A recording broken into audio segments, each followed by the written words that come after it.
कुछ नहीं, हम लोग रात को सोए हुए थे। तकरीबन 3 साढ़े 3 का टाइम था।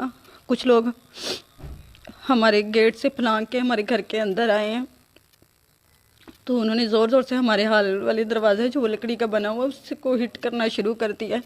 तो वो काफ़ी ज़्यादा लोग थे, तो जैसे उन्होंने हिट किया तो मेरी आँख खुली है। तो मैं जो मेरा रूम है उसका दरवाज़ा वो बाहर गैराज की तरफ ही ना, यानी उसकी विंडो जो है वो खुलती है। मैंने जैसे ही कॉटन उठा के देखा तो वो काफ़ी ज़्यादा लोग ना इधर खड़े थे, जो सिविल कपड़ों वाले थे वो मेरी आंखों के सामने यानी मुझे नज़र आ रहे। तो मुझे यही था कि घर में या कोई चोर या कोई ऐसा सीन हो गया, डकैती होने वाली। मैं जल्दी से उठी, मैंने सिस्टर को अपनी को उठाया, मैंने कहा घर में कुछ लोग घुस गए हैं ना। मैंने भाग के अपने रूम का दरवाज़ा लॉक किया, क्योंकि मेरी दोनों छोटी सिस्टर मेरे पास सो रही थी। तो मैंने इसे कहा कि तुम मोबाइल उठाओ, यानी आवाज़ वगैरह रिकॉर्ड करो ताकि हमारे पास प्रूफ तो हो, कोई आके पूछे। तो इसने जल्दी जल्दी जैसे ही मोबाइल उठाया, रिकॉर्ड किया, इतने में वो घुस गए और हमारे दरवाजे को ना ज़ोर ज़ोर से हिट कर रहे थे कि खोलो खोलो। मैंने दरवाज़ा लॉक किया हुआ था।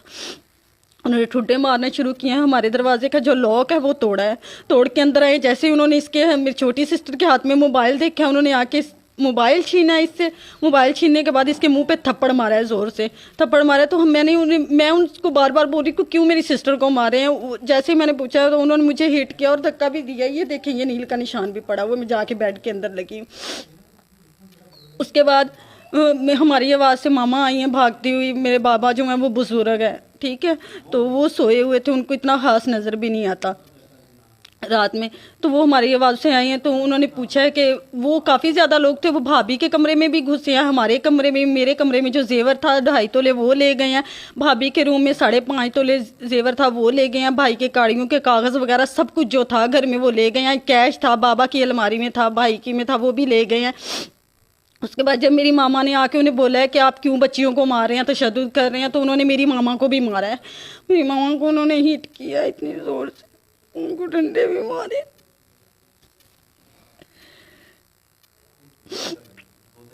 तो मेरा जो मेन पॉइंट ऑफ व्यू है वो यही है कि देखें आजकल जो हम जैसी बेटियां हैं वो घर की चार दीवारी में भी सिक्योर नहीं है। और मेरी हुकूमत से यही सबसे ज़्यादा जो अपील है, क्या इनके घर में माएँ बहनें बेटियां नहीं हैं जो ये रात में ऐसे अंधेरों में किसी के घर में भी घुस के दरवाजे तोड़ के अंदर आ सकते हैं।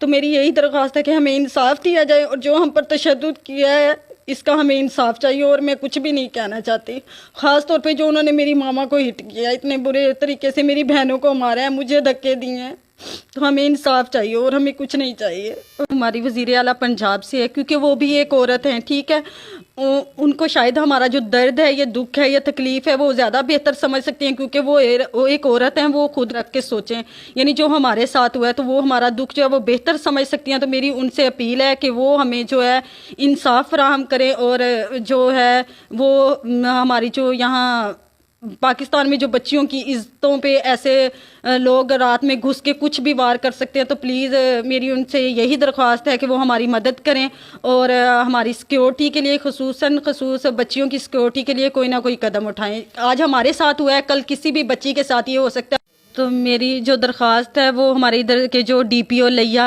DPO झंग, IG पंजाब, वज़ीर आला पंजाब से हमारी यही दरख्वास्त है कि हमें जो है वो इंसाफ दिया जाए और हमारी मदद की जाए, और जो हमारे साथ हुआ है उसके ख़िलाफ़ कोई ना कोई